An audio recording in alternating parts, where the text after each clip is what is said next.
Hello అండి, నమస్తే. Welcome to tasty 24 hours.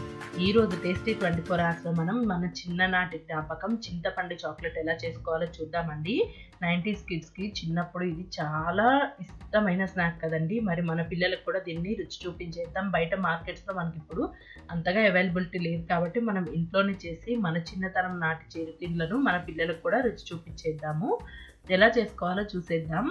ఇప్పుడు ఒక బౌల్లోకి ఒక 100 గ్రాముల వరకు చింతపండును తీసుకోండి. దానిలోకి ఒక అరకప్పు వరకు వేడి నీళ్ళని యాడ్ చేసుకుంటే చింతపండు తొందరగా నానిపోతుందండి.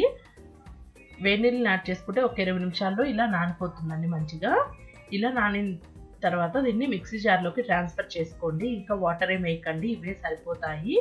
ఇప్పుడు దీనిలోకి ఒక పావు టీ స్పూన్ వరకు చాట్ మసాలా, 1 టీ స్పూన్ జీలకర్ర, రుచికి సరిపడా ఉప్పు, అర టీ స్పూన్ వరకు కారాన్ని యాడ్ చేసుకొని మెత్తని పేస్ట్ లాగా మిక్సీ పట్టుకొని పక్కకు పెట్టుకోవాలి. ఎంత వీలైతే అంత మెత్తగా పేస్ట్ లాగా చేసుకోండి. ఇప్పుడు స్టవ్ మీద ఒక ప్యాన్ పెట్టుకొని మనం ఎంతైతే చింతపండు తీసుకున్నామో దానికి డబల్ బెల్లం అండి, అంటే 200 గ్రాముల బెల్లాన్ని తీసుకొని వాటర్ ఏమీ యాడ్ చేయకుండా లో ఫ్లేమ్లో పెట్టుకొని బెల్లాన్ని మెల్ట్ చేసుకోవాలి. హై ఫ్లేమ్లో పెట్టకండి, మాడిపోయి చేదు వస్తుంది. లో ఫ్లేమ్లోనే బెల్లం బాగా మెల్ట్ అయ్యాక మనం చింతపండు పేస్ట్ని కూడా యాడ్ చేసుకోవాలండి. కలుపుకుంటూ దీన్ని ఒక 10 to 15 మినిట్స్ పాటు లో ఫ్లేమ్లో కుక్ చేసుకున్నాము అని అంటే ఇది చూసారు కదా, ఇలా పాకంలాగా వచ్చేస్తుంది. ఈ కన్సిస్టెన్సీ కరెక్ట్గా వచ్చిన తర్వాత స్టవ్ ఆఫ్ చేసి దీన్ని బాగా చల్లారి పెట్టుకోండి. ఇలా సాగుతూ ఉండాలండి. చల్లారాక బాగా చల్లారిపోయేసరికి చూసారా, ఇలా ఒక చిన్న బాల్ లాగా ఫామ్ అవుతూ ఉండాలి. ఇది పర్ఫెక్ట్ కన్సిస్టెన్సీ. ఇప్పుడు మన దగ్గర ఐస్ క్రీమ్ స్టిక్స్ ఉంటే ఐస్ క్రీమ్ స్టిక్స్ని తీసుకొని వీటిని కొంచెం కొంచెం ఈ క్యాండీ కోసం చేసిన మిక్స్ని తీసుకొని క్యాండీస్ లాగా అరేంజ్ చేసేసుకోవడమేనండి.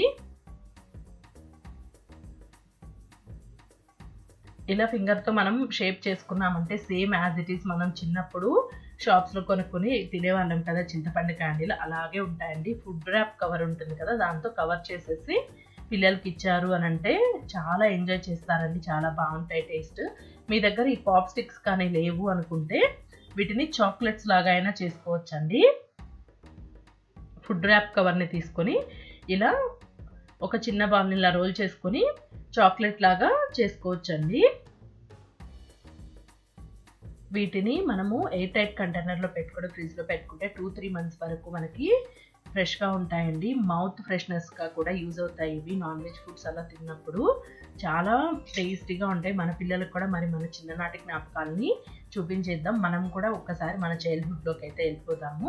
మీరు కూడా ట్రై చేసి మీకు ఎలా కుదిరిందో కామెంట్ సెక్షన్లో షేర్ చేసుకోండి. వీడియో నచ్చితే లైక్ చేయండి, షేర్ చేయండి.